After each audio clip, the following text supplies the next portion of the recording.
రాష్ట్రంలో జనాభా పెరుగుదలపై పదే పదే హెచ్చరికలు జారీ చేస్తున్నారు ఏపీ సీఎం చంద్రబాబు. ఉత్తరాది రాష్ట్రాలతో పోల్చితే ఏపీలో జనాభా ఆశించిన స్థాయిలో పెరగడం లేదని, ఇదే పరిస్థితి కొనసాగితే భవిష్యత్తులో ప్రమాదం తప్పదని ఆయన హెచ్చరిస్తున్నారు. తాజాగా తొలి వెలుగు సభలో సైతం దీనిపై గట్టిగానే హెచ్చరించారు. ఉత్తరప్రదేశ్, బీహార్ మాదిరిగా ఏపీలో సైతం జనాభా పెరగాల్సిందేనని తేల్చి చెప్పారు.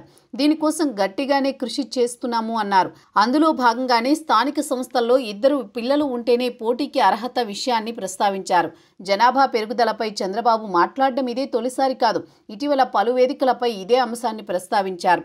దీంతో చంద్రబాబు దూరదృష్టితో ఈ వ్యాఖ్యలు చేస్తున్నారని అర్థమవుతోంది. గతంలో 2 హద్దు, 1 ముద్దు అన్న నినాదంతో జనాభా నియంత్రణ సాగింది.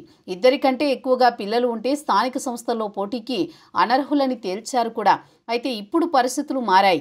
జనాభా ఎక్కువగా ఉంటేనే అభివృద్ధి సాధ్యమన్న పరిస్థితి వచ్చింది. ముఖ్యంగా జనాభా నియంత్రణ కావడంతో పిల్లలు, యువత సంఖ్య తగ్గుముఖం పట్టింది.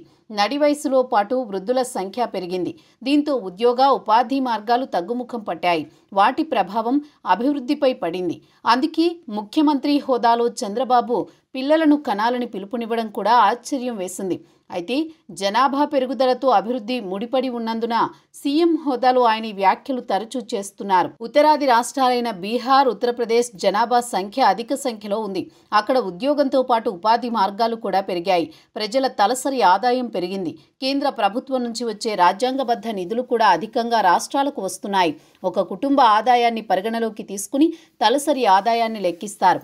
అయితే ఈ విషయంలో ఈ 2 రాష్ట్రాలు ముందంజలో ఉన్నాయి. అందుకే చంద్రబాబు పదే పదే ఆ 2 రాష్ట్రాల ప్రస్తావన తీసుకొస్తున్నారు. వీలైనంత మందిని ఎక్కువగా కనాలని సూచిస్తుండడం విశేషం.